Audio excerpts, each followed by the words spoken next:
C'est y part. Allez, c'est y part. Salut, bonjour à toutes et à tous. Bienvenue sur ce nouveau live. Nouveau live du 5 février. Que le temps passe, ça passe très très vite. J'espère que vous allez bien, que vous démarrez bien la semaine. Donc déjà, je salue toutes celles et ceux qui sont dans le live, dans le chat. Salut Mister Chavenet, salut René, salut 0x5642, salut Gouze, dont on va parler d'un de ses projets juste dans quelques minutes. Salut Joël, salut FX, salut Christophe, salut tout le monde, bienvenue. Eh bien écoutez, comment ça va aujourd'hui? Ça va, c'est une... salut Fabien, c'est un live, je dirais, un petit peu habituel. On va parler, comme d'habitude, des nouveautés du noyau Linux. En termes de sujet, on va parler aussi un petit peu de Rust. Ça, je l'ai dit sur Twitter tout à l'heure. Mais très rapidement, on ne va pas faire un très gros truc sur Rust, mais on va parler un tout petit peu. On va parler donc du projet Slidesk de l'ami Gouze, donc Sylvain Gougouzian, ici présent sur le live.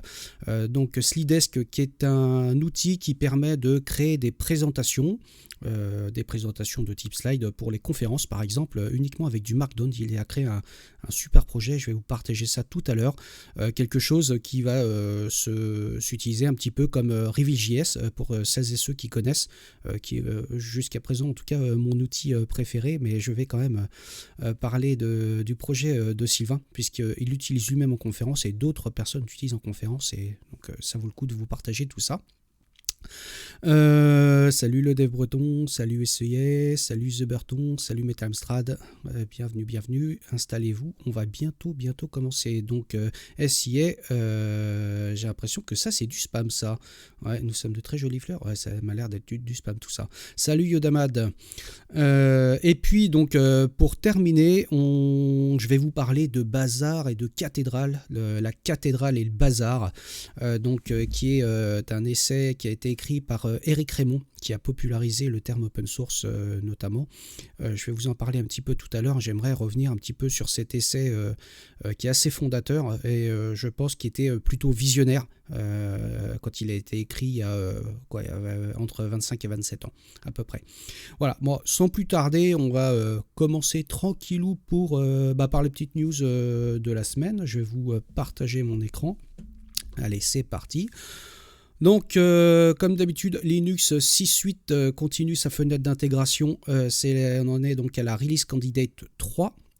Comme vous le voyez, là je vous affiche un petit peu le message de Linus Torvald qui a été posté. Je vais peut-être vous zoomer ça pour ceux qui sont sur téléphone, qui a posté ça donc sur les newsgroups, et donc il nous dit que la RC3 est un petit peu plus large, un petit peu plus grande que la fois précédente, en tout cas que ce qu'il avait espéré.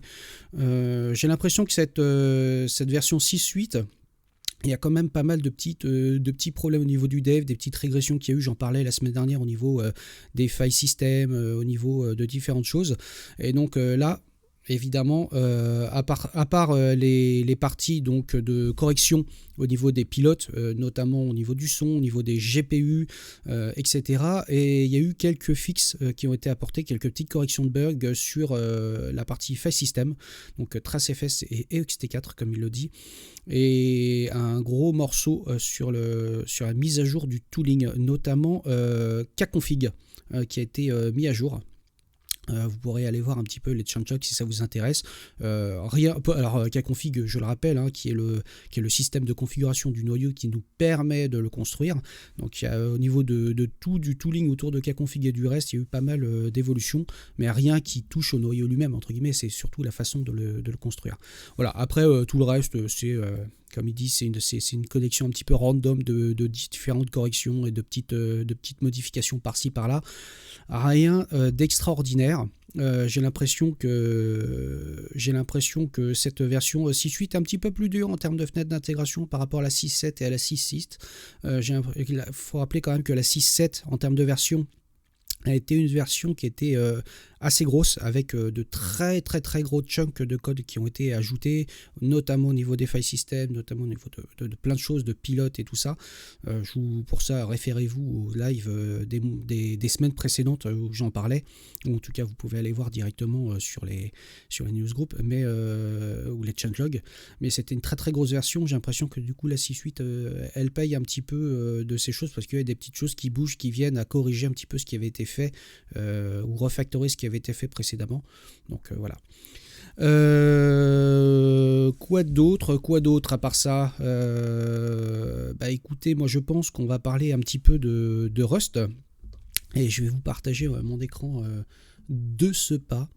Et pourquoi je voulais vous parler de Rust? Il y a l'ami Philippe Charrière, ici présent, Kigorg, qui est dans le chat, et merci Philippe, donc qui nous a posté ça, qui nous a fait un petit cadeau. Il a créé, hier soir, il a posté un petit peu une sorte de marche à suivre, de starter pack quelque part, j'ai envie de dire, pour pouvoir se mettre au Rust, pour celles et ceux qui ne connaissent pas. C'est du Rust en 30 minutes, apprendre le Rust, mais c'est pas apprendre le Rust en tant que tel, mais c'est en tout cas pouvoir entrer dans du Rust en 30 minutes avec du code. Il a créé pour ça un petit projet Gitpod et tout un petit manuel en Markdown qui permet un petit peu de pouvoir entrer dans le langage de façon très très simple, de se dire c'est vraiment un starter kit, donc qui permet d'entrer dedans. Je vais vous partager ça tout de suite, hop, à l'écran. Et je vous partagerai comme d'habitude sur le replay qui sera sur YouTube tous les liens qui vous permettront donc de retrouver tout ce que je vous partage aujourd'hui.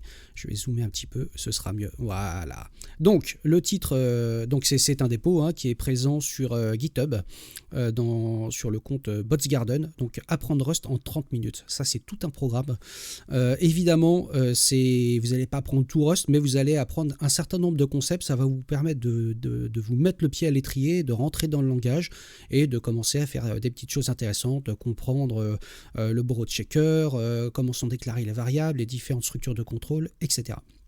Ça, c'est pas mal. Donc ça commence, évidemment, alors c'est réparti par petits chapitres, donc du chapitre 1 au chapitre 9 pour l'instant. Donc le chapitre 1, c'est le Hello World, le traditionnel Hello World, qui est très simple. On va rentrer dedans très rapidement pour voir les sources à chaque fois. Donc c'est un mini projet. Et donc le main.rs, donc Rust, le voici, donc c'est main, println, point d'exclamation, et vous verrez peut-être à quoi correspond le point d'exclamation, Hello World, donc avec des smileys qui ne s'affichent pas très bien ici, peut-être en gros ils vont s'afficher, voilà, Hello World, voici le fameux, voilà.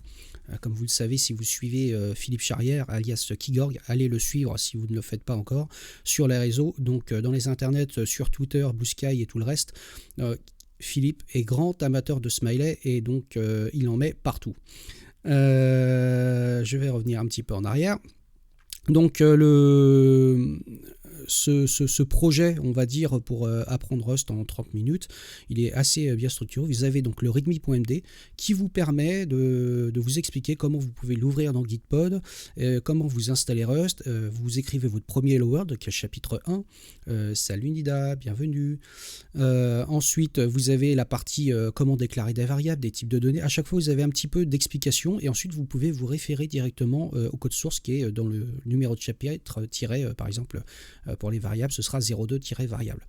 Et en plus, ce qui est plutôt pas mal, je trouve, alors que Philippe est un anglophone plus qu'averti, puisqu'il travaille dans des environnements très anglophones. En fait, c'est été écrit en français et je trouve ça bien pour tous les devs qui ne maîtrisent pas forcément la langue de Shakespeare, d'avoir un starter kit qui accompagne main dans la main comme ça, je dirais, en français. Ça, c'est cool.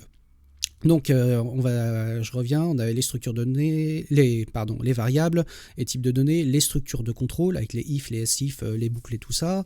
Il y a les fonctions, comment déclarer des fonctions. C'est un peu trop fort, tu dis Gizmo la musique? Je peux la baisser, hein. Il n'y a pas de problème si c'est un peu trop fort pour vous. Alors sachez que la musique ne fait pas partie du replay. Hop, je vais la baisser encore un petit peu. Zou. Voilà, moi je l'ai retiré de mon... Voilà. Ah ok, donc j'ai baissé un petit peu la musique, hein. Désolé, comme ça vous permettra plus de vous concentrer sur ce que je dis. Donc il y a les fonctions, comme je le disais, comment on décrit les fonctions, comment on prototype les fonctions, etc. On a la partie l'ownership, donc là on va parler d'ownership du borrowed checker, donc qui est un des gros concepts du langage, les structures, les énumérations, la gestion des contrôles des erreurs, qui est un truc qui n'est pas du tout, je trouve, assez facile à aborder en Rust, c'est un petit peu particulier, mais bon. Écoutez, pas de problème, merci Stéphane pour le feedback. Comme je vous dis à chaque fois, hein, quand la musique est trop forte, n'hésitez pas à le dire, je peux la baisser, il n'y a pas de souci. Ensuite les chaînes et les vecteurs, et ensuite un petit peu de concurrence avec les threads. Donc là on arrive comme ça à l'étape 9, et donc je pense que ça permet de faire un petit tour sur le langage avec des mini projets qui fonctionnent, et donc voilà, ça permet de mettre le pied à l'étrier. Pourquoi je partage ça et pourquoi Philippe partage ça, mais je vais peut-être parler sous son contrôle, évidemment.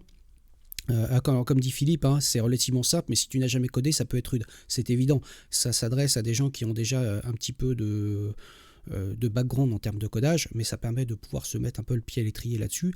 Et ça va, à contrario, d'autres comment je dirais, ressources qu'on peut trouver sur le net, des fois qui sont un petit peu plus ardues pour rentrer. Là, c'est vraiment un truc un peu keep it simple stupid, vraiment pour se remettre très rapidement. Puis si le langage nous plaît, rien n'empêche d'acheter le livre qui va bien pour apprendre Rust, ou de trouver des ressources un petit peu plus complexes pour aller plus loin. Voilà. En tout cas, ça permet vraiment de rentrer assez facilement sur le sujet. Donc merci Philippe d'avoir partagé ça et d'avoir fait l'effort de créer une sorte de starter kit pour ça, parce que beaucoup de gens peinent à se mettre à Rust ou ont un petit peu peur, et puis ça permet aussi de démystifier les choses. D'autant plus que Philippe, ce qu'il faut savoir, c'est que c'est plutôt un aficionado de Go. Il code énormément en Go, et il s'est mis au Rust il n'y a pas longtemps, et je trouve que c'est pas mal. Ça permet de pouvoir partager un petit peu son expérience en tant que débutant dans un langage, et de pouvoir permettre aux gens de pouvoir rentrer un peu plus facilement dans le langage, parce que des fois on trouve des ressources, mais c'est tout de suite très très très ardu, parce qu'ils veulent tout de suite rentrer dans des concepts un petit peu trop profonds, et donc ça a tendance parfois à rebuter un peu les gens. Voilà. Salut Aurélie, bienvenue.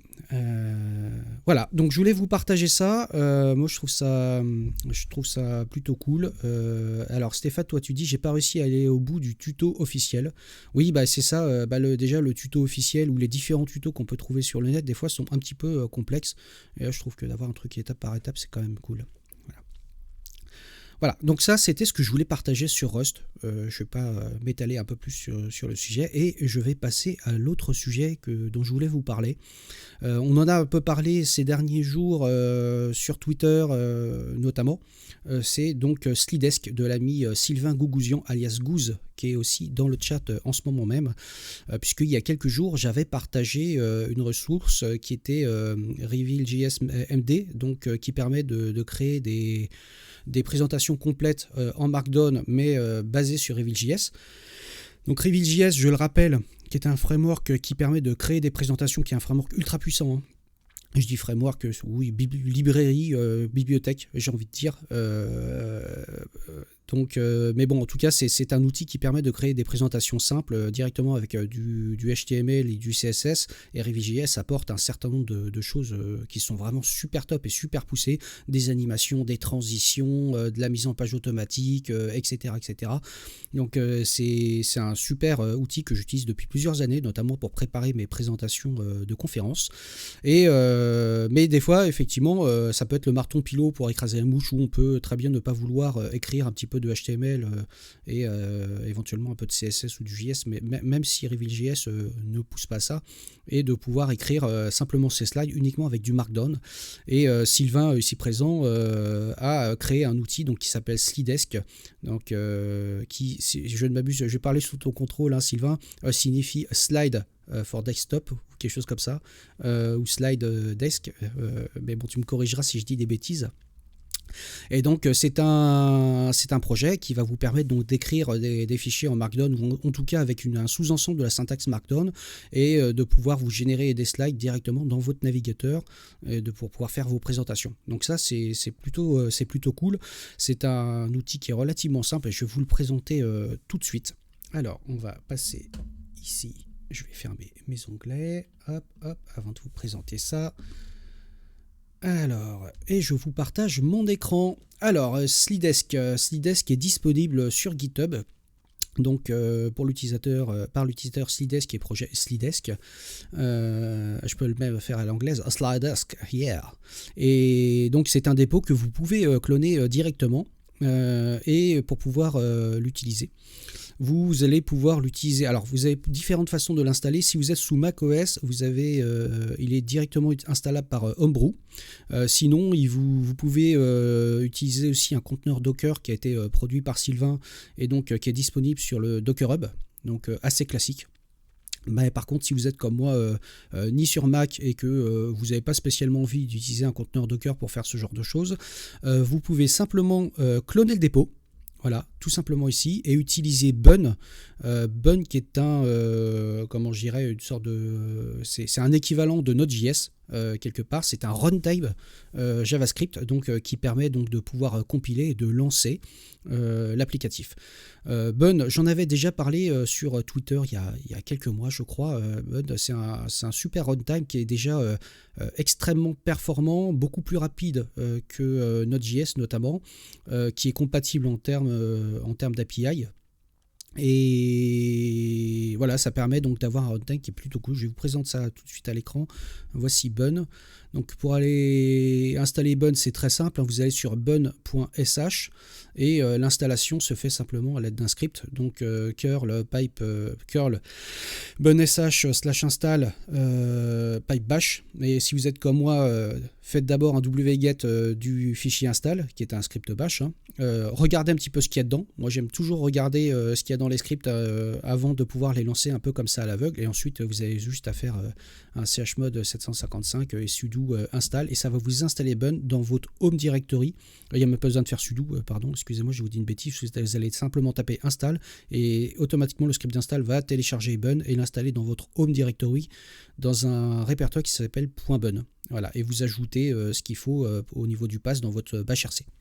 Voilà, donc Bun, je vous laisserai aller voir si ça vous intéresse. Donc c'est un runtime JavaScript relativement compatible avec Node.js. Et il est donc NPM compatible en termes de package, et par contre il est extrêmement performant, vraiment il va très très vite. Et c'est un excellent runtime. Moi, je ne suis pas spécialiste de runtime JavaScript, mais celui-ci, j'en avais déjà parlé sur Twitter, et plutôt pas mal. Donc tout ça pour dire que Slidesk est basé sur Bun, et donc pour pouvoir compiler Slidesk ou l'utiliser, il vous suffit d'installer Bun si vous êtes sur un Linux comme le mien. Donc, je vais vous montrer tout de suite un peu comment ça se passe. On va ouvrir le petit terminal des familles. J'ai déjà prêt. C'est des projets TMP Slidesk. J'ai déjà cloné le dépôt. Je vais agrandir un petit peu la fenêtre. La fonte de caractère. Voilà, donc là j'ai cloné le dépôt. Je l'ai fait à l'avance parce que comme le dépôt ça peut mettre un petit peu de temps. Moi j'ai pas l'effet démo, j'ai juste fait un git clone Slidesk tout simplement. J'ai rien fait de plus pour l'instant. D'ailleurs à mentionner, et Goose le mentionne en ce moment, donc là je me suis basé sur le readme.md qui est fourni par le projet pour pouvoir l'installer et le lancer, mais suite à un échange que j'ai eu avec Sylvain hier ou avant-hier, il est en train de rédiger une documentation complète, je crois avec Docusaurus, donc ça c'est cool. Ça permettra donc d'avoir une documentation complète sur l'installation, l'exploitation, l'utilisation, et avoir des exemples. Voilà. Donc Slidesk, tout simplement, pour pouvoir l'utiliser, si je reprends le readme des familles, il nous dit on a juste besoin de cloner donc d'installer Bun, de cloner le dépôt, et ensuite de taper bunx Slidesk. Alors bunx qui est le runtime JavaScript, donc qui va permettre de pouvoir lancer Slidesk dans le runtime, mais vous pouvez aussi générer directement un exécutable en tapant bun make2.exe, donc il va vous générer un exécutable standalone qui vous permettra de pouvoir le distribuer et vous passer du runtime directement. Voilà.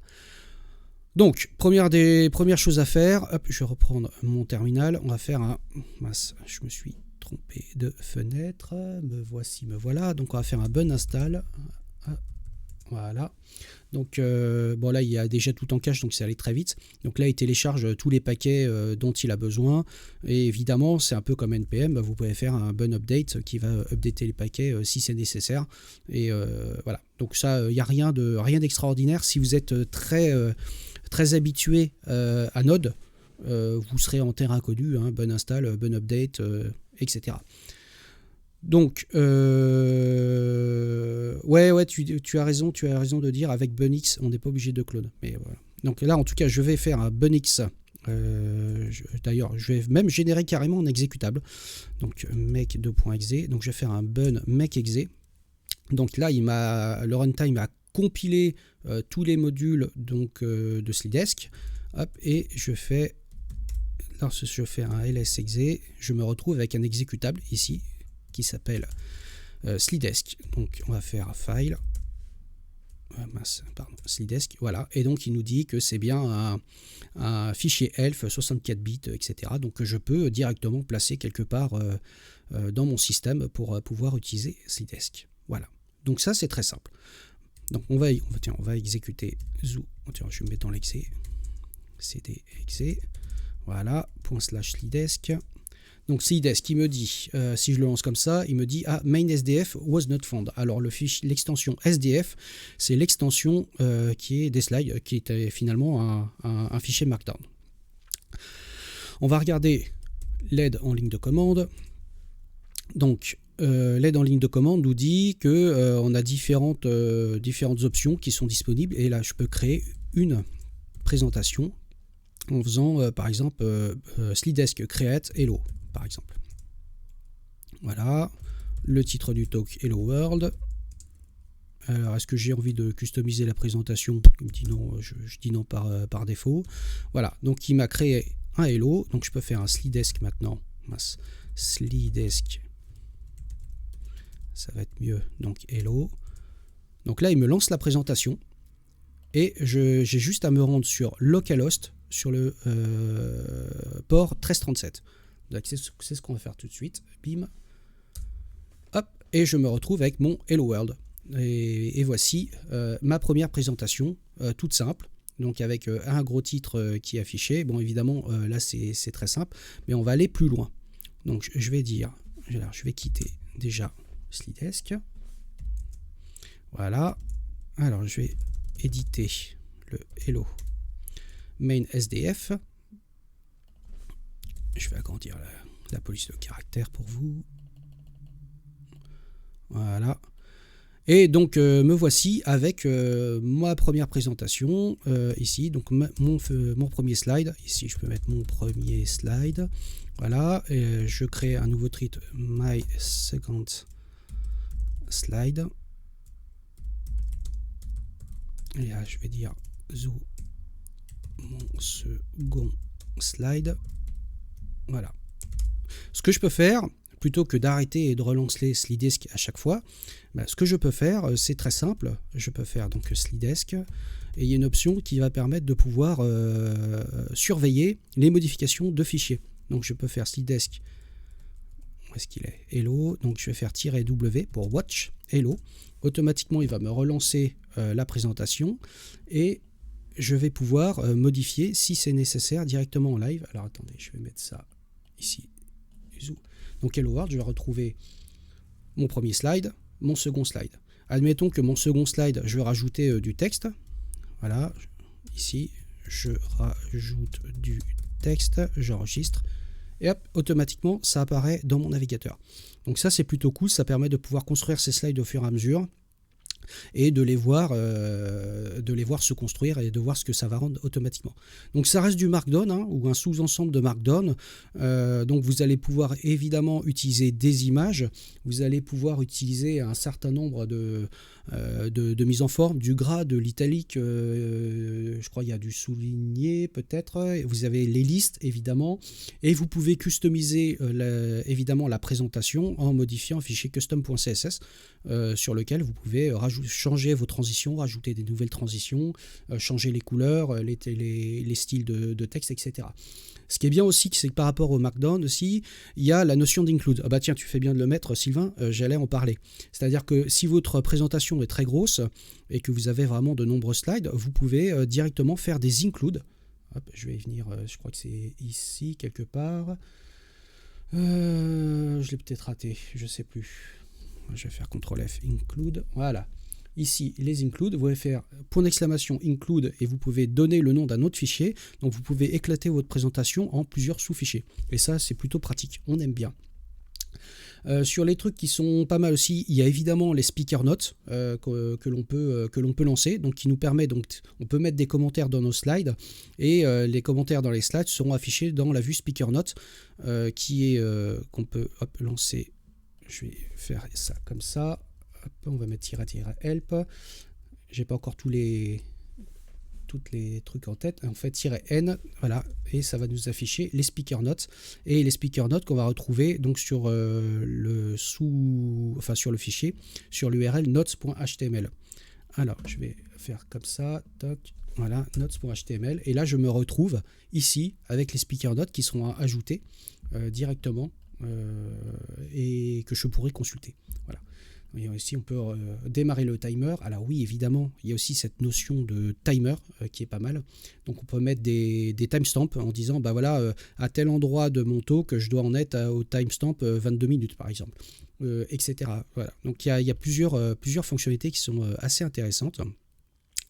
Et il faut que je reload la page. Ouais, c'est ça. Voilà. Effectivement, tu as raison, j'avais pas reloadé la page. Et donc, on a évidemment, on a ici la page qui est actuellement affichée, la slide qui est affichée, la slide à venir. Et ici, on va avoir les speaker notes et ici avec le timer. Donc ça, c'est plutôt pas mal. Je vais pas faire une démo plus en profondeur. Ce qu'il faut savoir, c'est que l'ami Gouze a partagé ses derniers talks qu'il a fait. Notamment, ici, il a fait un talk sur Babylon.js et donc on peut aller cloner directement son dépôt et voir comment ont été faites ces slides. Donc si je regarde là ici dans les slides, voilà, on va retrouver les slides tels qu'il les a fournis. Donc ici par exemple, on va retrouver impression 3D, on voit toutes ces slides telles qu'elles ont été écrites et ça va vous permettre d'avoir des exemples de comment mettre en page et comment utiliser Slidesk. On peut, tiens d'ailleurs, on va aller voir une de ces créations. Hop, c'est des talk Babylon. Hop, et on va faire un // Slidesk exe Slidesk. Voilà. Donc là, je viens de lancer son talk sur Babylon. Et je vais l'afficher ici, localhost 1337. Et voilà, j'ai sa présentation Babylon.js que je peux runner directement ici dans mon navigateur. Voilà, et que je peux jouer directement. Voilà. Donc comme ça, vous aurez des exemples un petit peu de comment créer des slides directement avec Babylon, avec Slidesk et comment l'utiliser. Voilà. De la même manière que je fais d'habitude, je vous partagerai tous les liens dans la description. Ça vous permettra de rentrer un petit peu sur le sujet et de voir si ça vous intéresse d'avoir un système de présentation un peu comme Reveal.js mais un peu différent, donc avec en plus un truc franco-français fait par quelqu'un de vraiment super sympa. N'hésitez pas à le tester, à l'utiliser et faites du feedback à Sylvain, donc alias Gouze, qui est dans le chat. Faites du feedback quand des gens partagent leur side project, c'est super important de donner du feedback en disant tiens, j'ai rencontré un petit bug comme ci ou j'ai pas bien compris ce truc là. Ça permet de pouvoir affiner le code, ça permet de pouvoir affiner la documentation et d'avoir finalement un outil qui se complète au fur et à mesure et qui prend en compte les feedbacks des utilisateurs. C'est vraiment super important, n'hésitez surtout pas. Voilà. Et voilà, et bah maintenant on va passer au dernier sujet, qui est le sujet un petit peu de ce live. Je voulais vous parler de je voulais de vous parler de cathédrale et de bazar. La cathédrale et le bazar, qu'est-ce donc? Alors pour celles et ceux qui ne connaissent pas, la cathédrale et le bazar, c'est un essai qui a été écrit par Éric Rémond à la fin des années 90, entre 97 et 99. Et c'est un essai qui est assez fondateur, qui a vraiment donné une impulsion vraiment au monde de l'open source. Alors, qui est Éric Rémond? Éric Rémond, c'est ni plus ni moins que le co-créateur du terme open source. C'est lui qui a popularisé le terme open source. Il est cofondateur de l'OSI, l'Open Source Initiative notamment. C'est quelqu'un qui a vraiment eu un impact, et encore aujourd'hui, qui a un impact majeur sur le monde de l'open source. Et aujourd'hui, ça nous paraît totalement obvious, totalement évident d'avoir de l'open source partout, que vous utilisez tous les jours, etc. Remettez-vous dans le contexte, il y a encore 15 ou 20 ans, c'était pas évident. Le logiciel propriétaire dominait, l'open source était considéré, notamment par Microsoft, comme un cancer. Je rappelle que Linux était considéré comme un cancer du fait de sa nature open source et de sa licence GPL. Et donc Éric Rémond, je vais vous partager sa page à l'écran. Voilà, Éric Rémond a écrit donc La cathédrale et le bazar, donc, qui est un essai qui est vraiment assez fondateur, dans lequel il expose de son point de vue comment lui il est arrivé à l'open source et ce que le monde de l'open source, c'est-à-dire le mode de développement bazar versus cathédrale, a apporté et comment il allait changer le monde réellement. Et une cathédrale, pour lui, c'est le mode de développement classique d'une entreprise traditionnelle. Voilà, tu prenez un SAP, prenez un Microsoft, prenez un Oracle à l'époque, vous avez le mode cathédrale, c'est-à-dire qu'un développement très structuré, très organisé, très verticalisé, avec des chefs, des sous-chefs, des développeurs lead, des développeurs en dessous, etc. Et tout est très très organisé et il y a vraiment des workflows très posés pour pouvoir développer. Le mode bazar, c'est un mode de développement différent qui a réellement été popularisé par l'explosion du développement du noyau Linux. C'est-à-dire qu'il y a des développeurs éparpillés un petit peu partout dans le monde qui font des contributions et de façon, semble-t-il, assez désorganisée. Quelqu'un a une idée, la personne code le truc, l'envoie au mainteneur du projet, le mainteneur prend le parti ou pas d'intégrer tout ou partie des modifs et on itère comme ça. Et donc ça veut dire qu'on se retrouve avec un mode de développement qui semble totalement anarchique, mais qui finalement permet d'aller extrêmement vite et de pouvoir profiter d'énormes contributions extérieures et de pouvoir finalement être beaucoup plus agile. On parle déjà d'agilité finalement, beaucoup plus efficace dans la façon de développer que les entreprises qui sont en mode cathédrale. Les entreprises ou les projets d'ailleurs, c'est pas forcément des entreprises, mais à l'époque c'était quand même essentiellement des entreprises.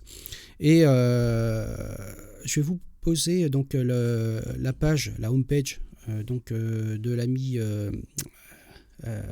Éric Rémond.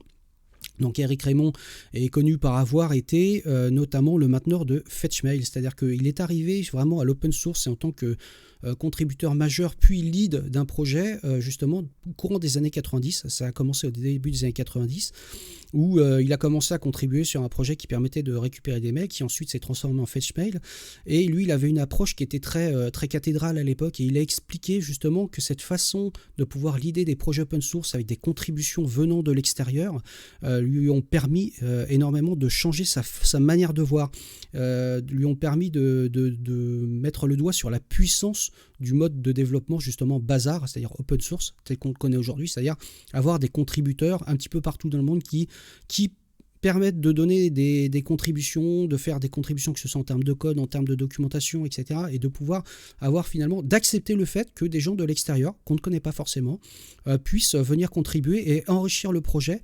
Et c'est lui notamment qui a popularisé le sigle RERO, donc Release Early, Release Often. Et Release Early, Release Often, c'est lui qui s'est rendu compte qu'au début, il avait une approche de FetchMail du développement qui était très, très linéaire en disant voilà, je vais développer telle feature, à telle date, je vais délivrer la feature, ensuite je vais entrer dans un autre cycle de développement, je vais le développer comme ça, en ayant effectivement des points clés sur l'étape du développement et une planification organisée un peu comme elle est dans l'entreprise. Et là, il s'est rendu compte que finalement, c'était quelque chose qui était relativement contre-productif. Et il l'explique très très bien dans son essai La cathédrale et le bazar, où il a dit, il a commencé à comprendre vraiment la puissance de ça en disant, dès que j'ai quelque chose qui fonctionne, dès que j'ai quelque chose qui marche, aussi imparfait soit-il, je le délivre, je le mets à disposition de la communauté. Pourquoi ? Parce que cette communauté va pouvoir permettre de récupérer cette fonctionnalité, de la tester le plus rapidement possible et éventuellement de faire des feedbacks et des corrections ou des contributions autour de cette fonctionnalité. Et il explique très bien dans son essai que vraiment Fetchmail a pris une toute autre dimension à l'époque et tous les projets open source sur lesquels lui travaillait en tant que mainteneur ou en tant que contributeur ont pris une autre dimension dès lors où effectivement on s'est autorisé le release early, release often, c'est-à-dire de pouvoir distribuer quelque chose qui est peut-être pas complètement sec, qui est peut-être pas complètement parfait, mais qui est peut-être une ébauche de fonctionnalité, mais qui apporte de la valeur. Et donc cet apport de valeur est quand même assez essentiel. Et dans cet essai, il parle donc de son expérience en tant que mainteneur Fetchmail, mais il parle aussi beaucoup du noyau Linux qui pour lui a été vraiment l'exemple typique. Explosion, donc rappelons, le noyau Linux a commencé à émerger début des années 90, en 91 pour être plus précis. L'annonce du noyau Linux a été faite en août 91 par Torvald et en septembre la première release officielle, la 0.0.1. Et entre 91 et 97, au moment où il a commencé à écrire les lignes de la cathédrale du bazar, Linux a pris une dimension assez incroyable du fait de la nature totalement collaborative et totalement déstructurée de l'organisation du projet. C'est-à-dire que Torvald ne devenait plus le seul mainteneur et le seul contributeur à son propre noyau, mais devenait le mainteneur officiel avec des contributeurs de partout de par le monde, avec une forme de hiérarchie qui s'organisait de façon totalement organique et pas forcément de façon anticipée. Et c'est cette émergence un petit peu organique qui a permis quelque part l'essor du noyau Linux et de pouvoir faire en sorte que seul on va plus vite peut-être, mais ensemble on va plus loin. Et c'est exactement ça un petit peu la conclusion, je dirais, de cet essai que je vous suggère de lire. Vraiment, c'est très rapide, hein. L'essai en lui-même n'est pas très très long. Je vais vous l'afficher à l'écran. Alors vous allez le trouver sur internet à différents endroits. Il a été traduit dans quasiment toutes les langues possibles et imaginables. Et cet essai, je vais vous l'afficher à l'écran, live. Voilà, hop, je l'affiche à l'écran ici. Voilà, donc l'essai est très rapide à lire, hein. C'est 20 pages, 20 pages écrites de façon assez aérée, ça se lit vraiment très très bien. Et il part vraiment, lui, de son point de départ, donc en disant voilà comment il en est arrivé à la partie open source, comment il en est arrivé à croire et à la puissance justement de ce modèle de développement bazar versus cathédrale, c'est-à-dire qui était le modèle établi dans la plupart des projets, y compris le projet GNU. Le projet GNU, il faut savoir que même côté de la Free Software Foundation, côté Stallman, c'était un modèle très organisé en mode assez cathédrale avec Stallman, éventuellement des leads par projet et des choses très très structurées. À contrario de Linux qui était un modèle très organique. Et il commence d'ailleurs la cathédrale et le bazar en disant Linux est subversif. Qui aurait imaginé il y a seulement 5 ans, donc là il était en 1997, hein, qui aurait imaginé il y a seulement 5 ans qu'un système d'exploitation de classe internationale prendrait forme comme par magie à partir de bidouilles faites pendant le temps libre de plusieurs milliers de développeurs disséminés de par le monde et reliés seulement par des liens ténus de l'Internet. Certainement pas moi. Quand début 1993 Linux est apparu pour la première fois sur mon écran radar, cela faisait déjà 10 ans que j'étais impliqué dans le développement sous Unix et dans la programmation de logiciels dont le code source est ouvert. Voilà. Donc vous voyez déjà, c'est pas quelqu'un qui est arrivé comme ça en mode YOLO, c'était quelqu'un qui était déjà très impliqué dans le développement open source tel que lui il imaginait. Mais dans des modèles de développement qui étaient très cathédrales. Et effectivement, il aborde vraiment ce sujet dans la cathédrale et le bazar, le modèle bazar, la puissance du modèle bazar, de ce que ça a permis. Et on le voit aujourd'hui. Aujourd'hui, si la plupart des boîtes utilisent de l'open source, si la plupart des boîtes contribuent à l'open source ou produisent des logiciels open source, c'est parce que ça permet de bénéficier de la force de la communauté et de pouvoir itérer beaucoup plus vite. Rappelez-vous qu'il y a seulement 20 ans, les entreprises n'imaginaient pas vendre un soft, enfin donner un soft pour ne vendre que du service autour. Elle n'imaginait pas donner le code source d'un soft. Pour elle, c'était totalement aberrant. Donc Microsoft le premier. Aujourd'hui, IBM, Microsoft est devenu le chantre de l'open source. Microsoft qui, il y a encore en 2007, traitait Linux de cancer. Voilà, au travers de monsieur Steve Ballmer. Donc c'est quand même assez intéressant de voir que finalement ce modèle bazar a totalement révolutionné le monde. Et donc juste pour finir sur ce sujet, il faut dire que notre ami Eric Raymond est quelqu'un qui croyait très très tôt à l'open source, mais on n'avait pas le terme formalisé open source à l'époque, début des années 90, tel qu'on l'a aujourd'hui. Lui, il est vraiment arrivé par le prisme de l'open source, c'est-à-dire code source ouvert, c'est-à-dire disponible, et pas forcément logiciel libre. Il a toujours mis un petit peu, pas en opposition, sur un pied différent, le logiciel libre et l'open source, parce qu'ils ne répondent pas exactement aux mêmes enjeux. Je ne vais pas rentrer dans la polémique ou le débat sur libre, c'est différent d'open source. Il y a des petites différences qui sont subtiles.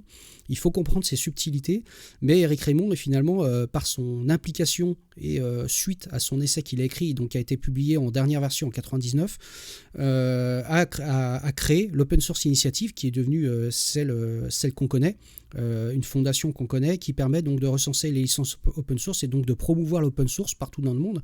Et ça, c'était vraiment un point de départ très très très important. Voilà. Donc, je crois que j'en ai fini. Je vous partagerai donc, comme je disais, comme on a l'habitude, tous les liens. Je vous suggère vivement de lire La Cathédrale et le Bazar. C'est une lecture que je recommande depuis des années à de nombreuses personnes. Moi, la première fois que j'ai lu La Cathédrale et le Bazar, c'était fin 99 ou début 2000, donc peu après sa dernière publication officielle. Et c'est quelque chose qui m'a vraiment... qui m'a ouvert les yeux sur un certain nombre de points qui sont vraiment intéressants. Et le texte en lui-même, même s'il a 26-27 ans, et, il a relativement bien vieilli, ça nous permet aussi de nous remettre dans le contexte de l'époque, et aujourd'hui de le comparer avec ce qu'on vit aujourd'hui dans le domaine du logiciel libre, de l'open source et de l'IT, de la tech de façon générale. Et ça, c'est vraiment super intéressant. Donc lisez-le.